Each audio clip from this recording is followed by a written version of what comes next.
When you try to possess, you'll become a devil. Possess something absolutely and see it'll bring unbearable pain to you. When it brings that kind of pain, it'll cure you. When this piece of life is alive to its core, then you find everything is fine.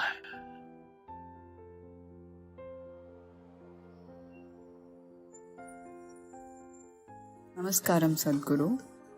How can one overcome possessiveness in a relationship? Don't try to overcome possessiveness.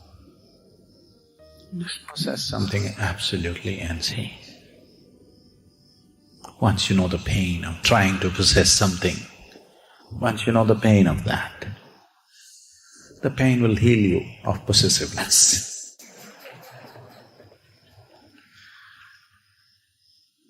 You trying to overcome possessiveness is not going to work because you already tried, isn't it? Obviously you've tried, you failed, and that's why you're asking me. Possess, absolutely. Whether it's your husband or your child or even your home or even your dog, try hard to possess it totally. You will see it'll bring unbearable pain to you. When it brings that kind of pain, it'll cure you. So, why is it that you want to possess?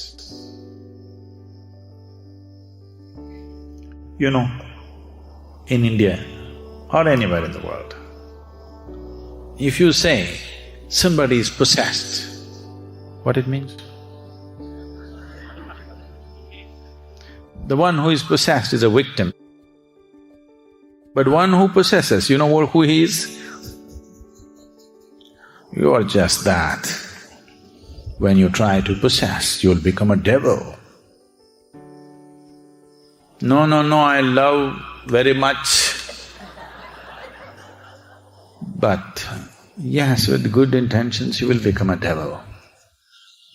That is the problem about possessiveness. Very good intentions. And how do you know devil has no good intentions for you? Who knows? How do you know God has good intentions for you? Only the propaganda says so, but you don't know for sure, isn't it? Yes. If all this is God's making, all that's happening in your life, you don't really know whether He has good intentions for you or not anymore, isn't it? You know for sure? You know for sure? You don't know. And you don't know whether devil has bad intentions for you, you don't know. But one who possesses is usually a devil. So with good intentions, when we said somebody is a devil, we did not question his intention. We only are talking about the result of his action, isn't it? Yes? We are not questioning his intention. A devil of a wind. Maybe the wind is blowing with good intention, but because it's devastating your home, you call it the devil because of the result, isn't it? So if the result that you are bringing about is painful, you are the devil. Your intentions may be good, but the result is painful for somebody around you, then you're a devil. So if you manage to possess, you must be a devil. And these victims who are possessed by something else, they can cause hell of a lot of problem to everybody around them. Have you seen that? So, if I tell you don't possess, you're not going to stop anyway, because this is a very deep-rooted problem. This is not going to go away because of somebody's advice. Please don't possess anybody. It's not going to go away. You may shift your objects of possession from this to that, but the longing or the need to possess is not gone. You may shift your object of possessing from this to that. Because your wanting to possess something is essentially coming from a certain sense of unfulfilled experience of life, a certain sense of being incomplete. All you are trying to do is fulfill yourself. I want you to understand. You are not trying to be rich. You are not trying to be ambitious. You are not trying to be possessive. The answer is same for greed, for anger, for hatred. You are not trying to be all this. All you're trying to do is somehow find fulfillment. Either by embracing this person, or by killing this person, or by taking what he has, or by taking him. Somehow you want to fulfill yourself because you are unable to bear the incompleteness of who you are. Try hard, it'll not get you anywhere. So all I'm telling you is, you try everything. You try greed, you try possessiveness, you try love, you try lust, you try what you want. If you realize it's not getting you anywhere, you must be sensible enough to shift. If something is not working and you're going on doing the same thing, then you're an idiot beyond redemption, isn't it?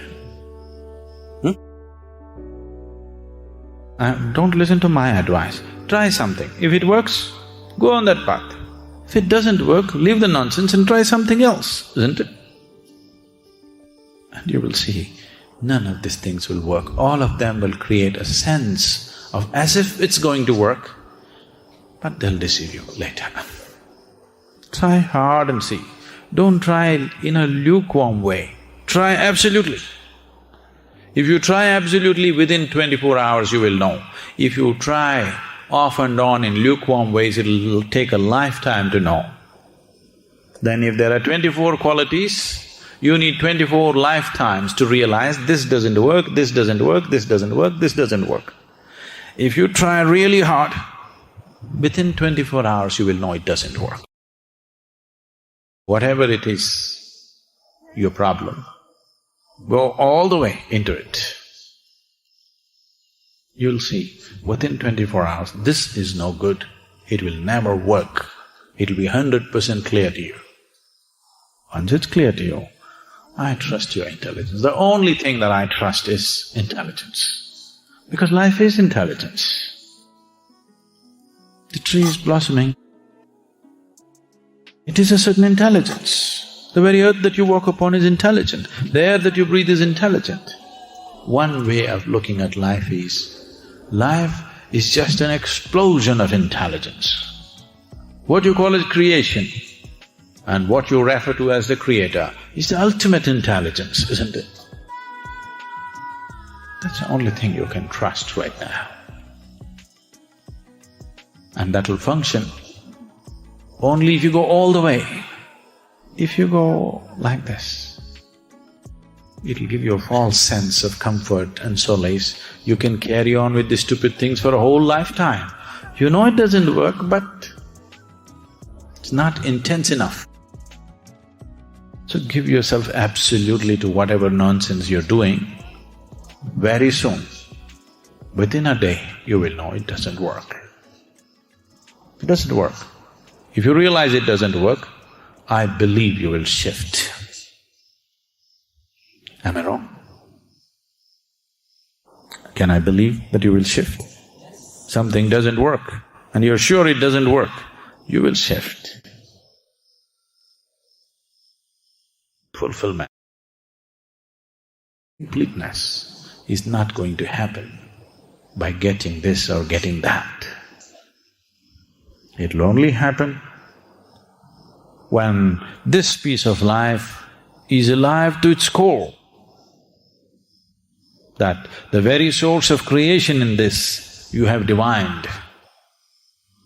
Only when you have touched that, then you find everything is fine. Now you can play life like a football game. You're on when it's on, when you want to switch it off, it's on. Then nothing is a problem.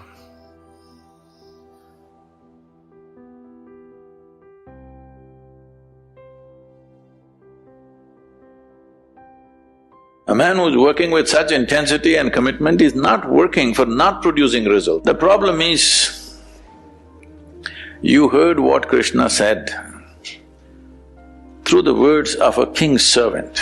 Whatever you wish to do in your life, you have goals. Whether it's art, music, spirituality, politics, business, you think you will do anything significant. That's all he's saying.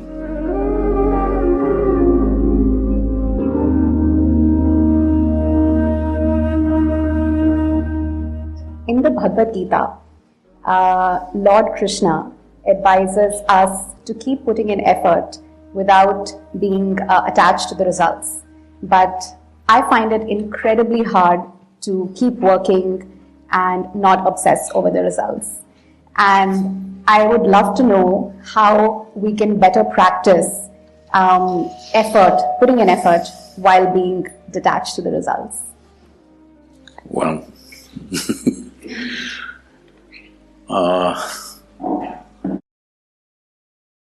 I'm not in any way well studied about any scripture.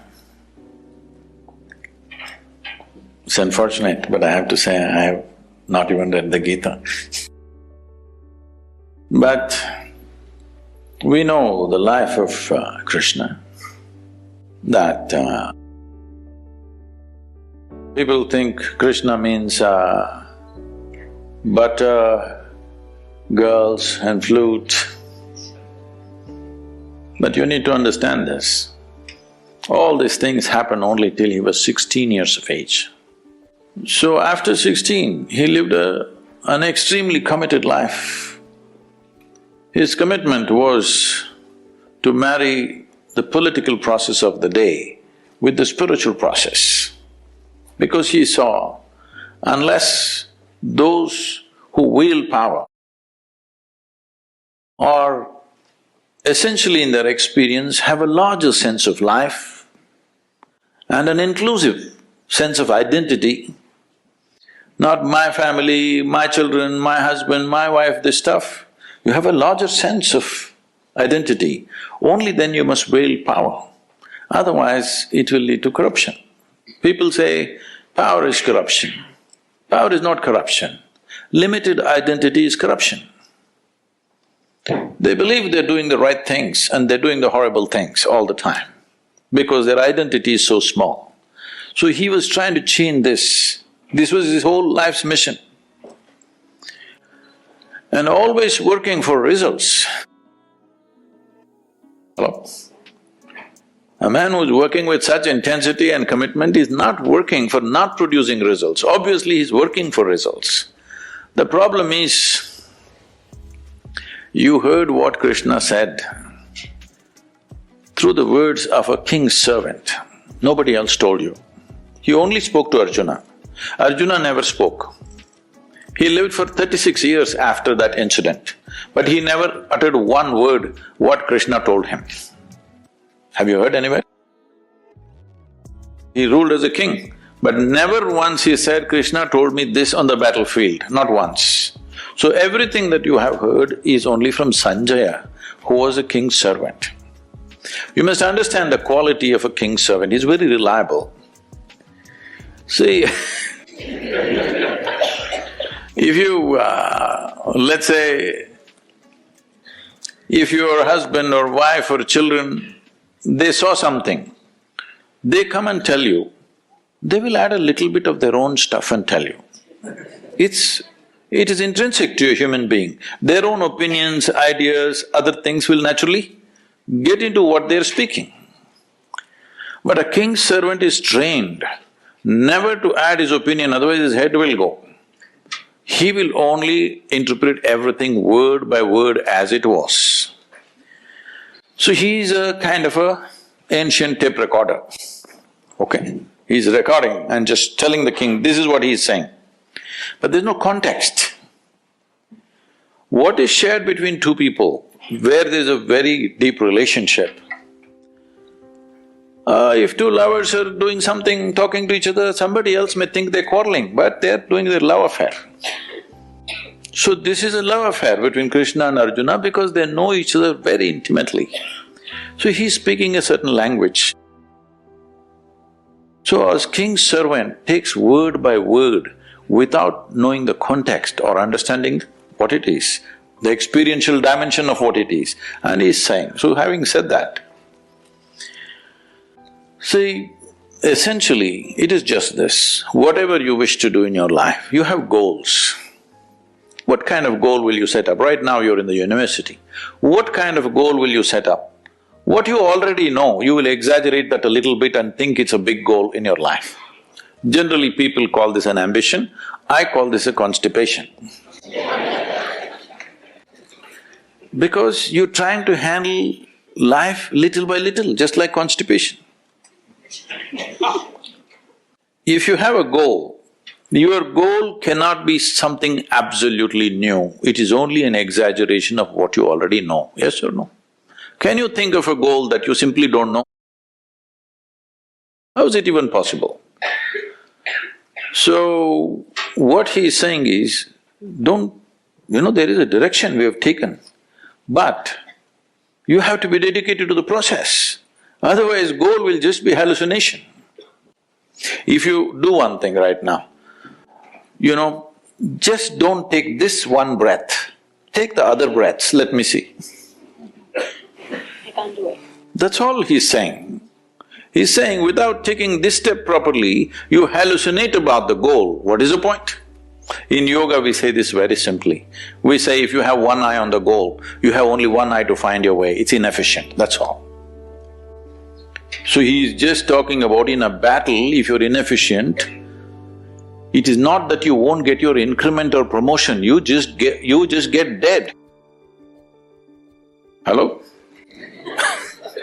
In a battle, if you're inefficient, you think you will just lose your marks or something? A grade you will lose, is that what it is? No, you will be buried that evening. So he's telling him, because Arjuna is talking about how to kill all these people and me become a king, he says, you will not become a king yet. You need to shoot this guy in front of you now, properly. Otherwise, not the king, you will be buried today evening. That's all he's trying to tell him. Is it wrong? So, every year in the month of November, we have a business event. So, 200 CEOs were there last year also, this November it's coming again. And they just look at how seamlessly Isha Foundation functions, variety of activity, all volunteers. Volunteers means what? Nobody's trained for the job. They are super dedicated, but they're not trained for the job.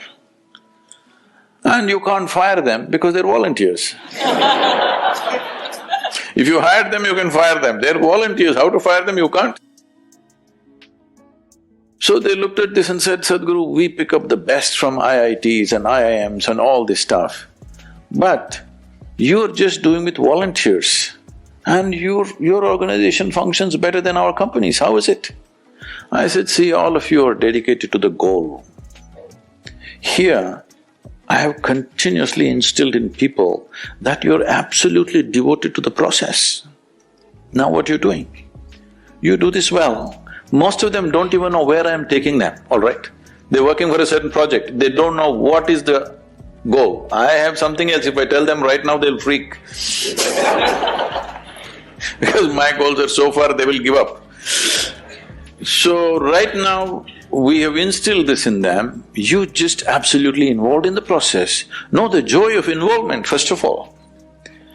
Without absolute devotion to what you're doing right now, you will not do anything significant in your life. Whether it's art, music, spirituality, politics, business, take anything. Without being devoted to the process that you're doing right now, you think you will do anything significant? That's all he's saying.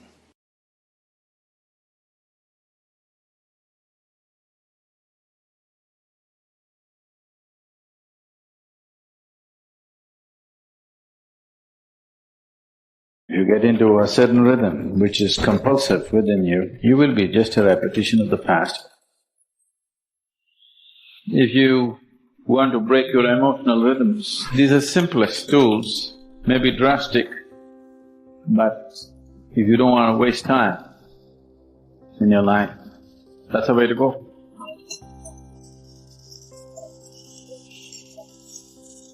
When it comes to the innermost core,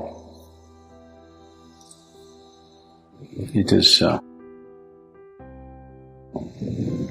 all one. When it comes to the body, when it comes to the mind, when it comes to your emotions and the world around you and your activity, the whole significance of life, the beauty of life and the efficacy of life is in just finding the right rhythm.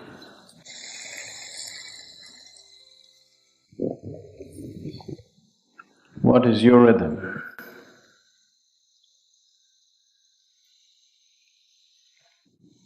If you listen to the outermost surface of who you are,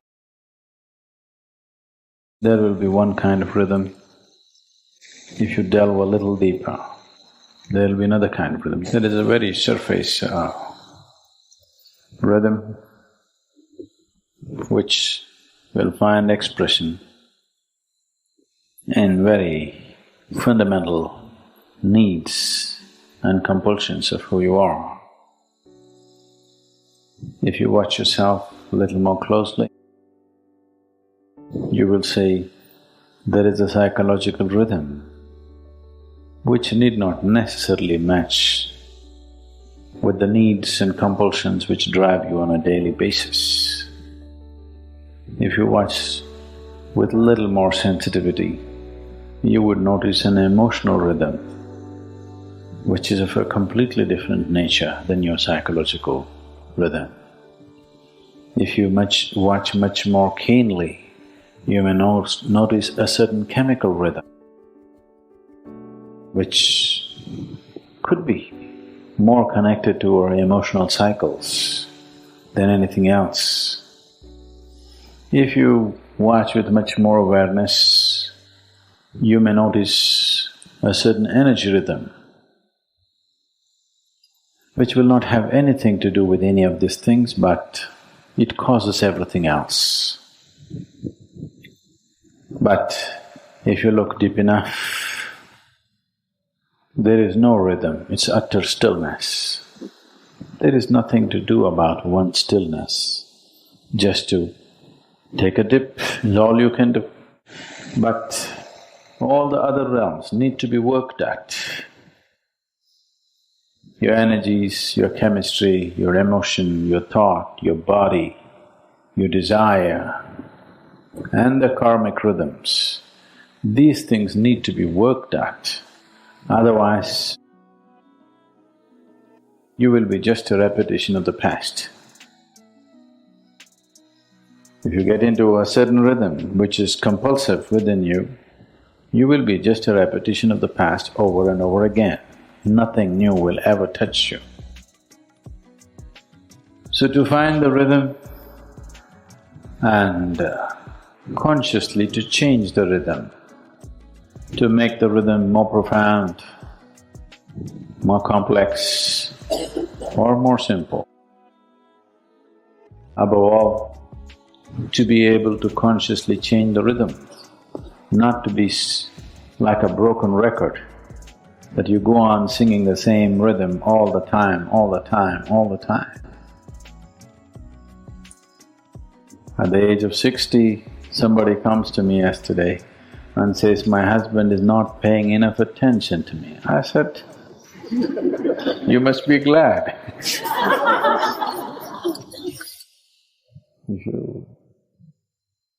You had these prayer problems when you were 18.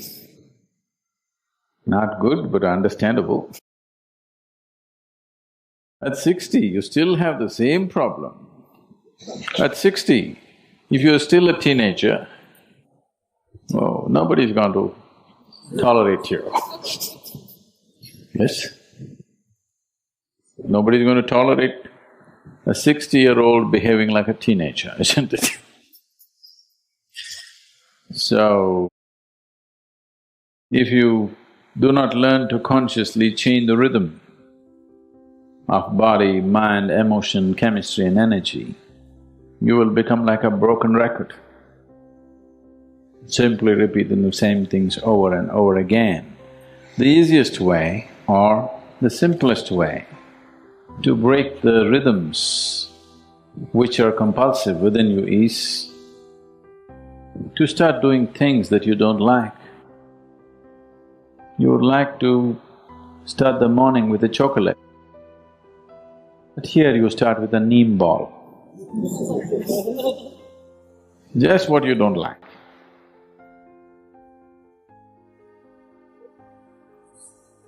If you want to break your emotional rhythms, the simplest thing is to look for somebody that you cannot stand and to work with them. Choose them as your partner to work with, somebody you just can't stand. These are simplest tools, maybe drastic, but if you don't want to waste time in your life, that's the way to go. To just get up in the morning and do what you don't like. And after some time, you will see your likes and dislikes are essentially your making. They are not some God-given laws as to what you should like and what you should dislike. It's got nothing to do with the object of your like or the object of your dislike. It is just your compulsiveness which draws you to certain things and repels you from certain other things.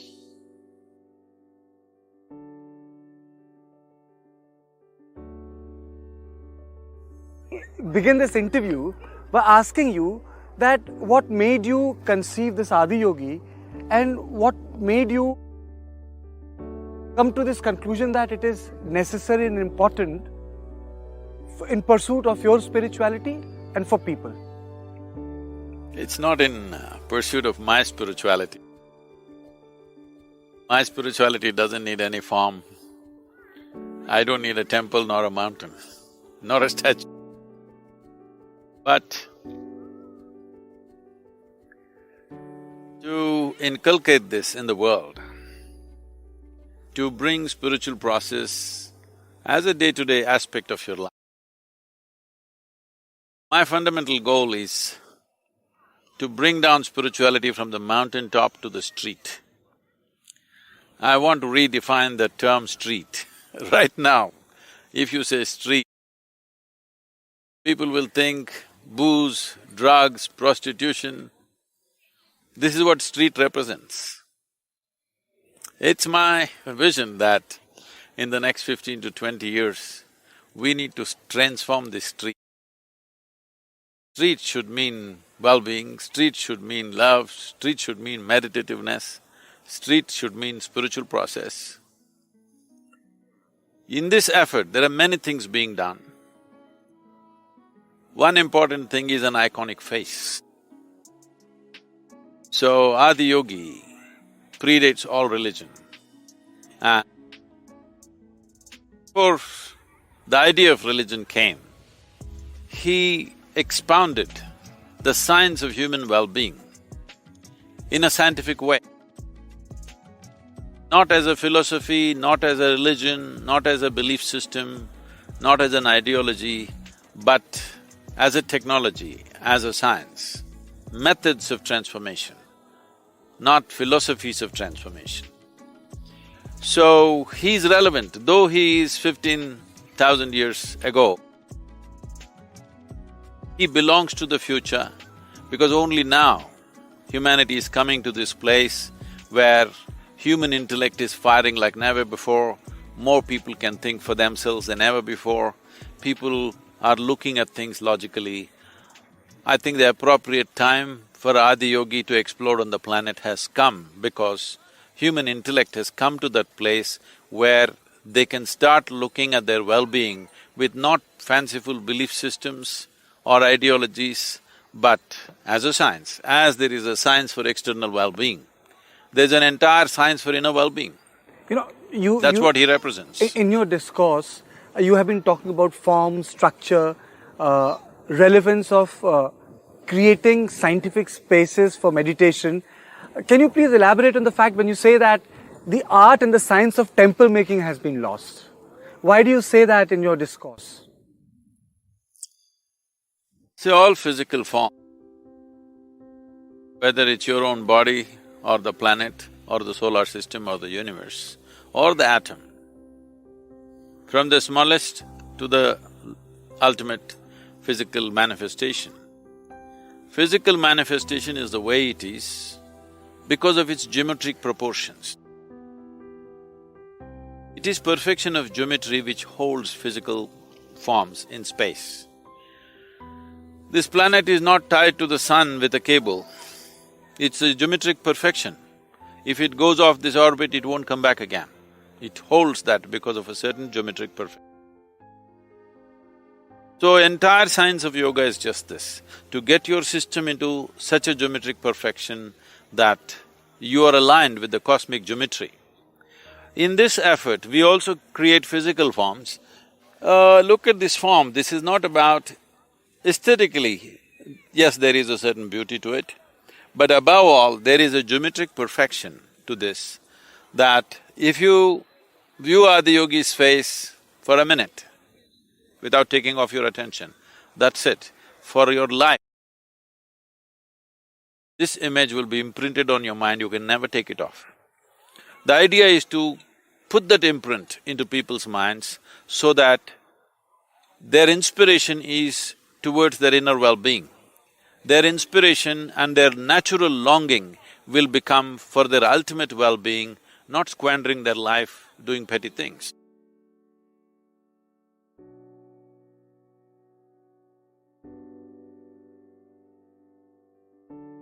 When we attempt to do or to create something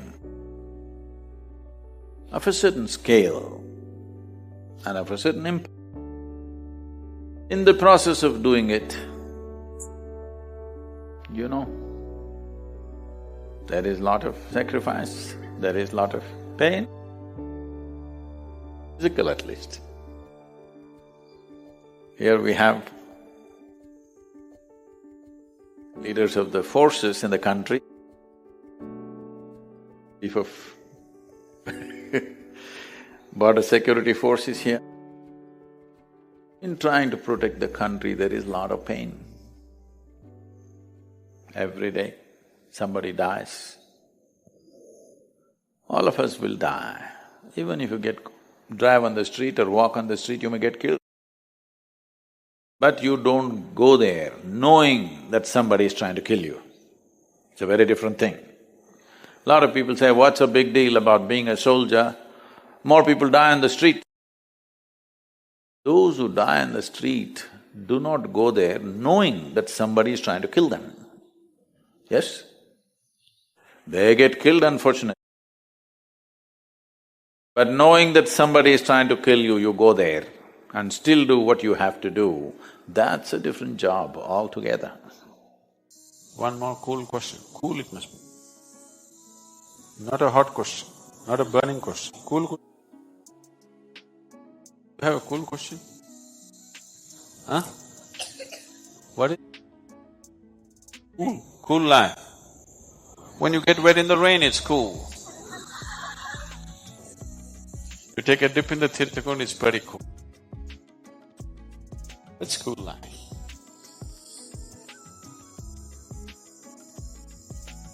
There is no cool life. Either you cool or not, that's all. Whatever the situation, Madurai was flooding that day. Some people got hot. I was cool. So my experience of the satsang is it is a cool thing. For somebody else, it's hot. That's their problem. So, life is neither cool nor hot. It is you who can make it either cool or hot. If you get this, everything is cool. But anyway, this is only a change of terminology.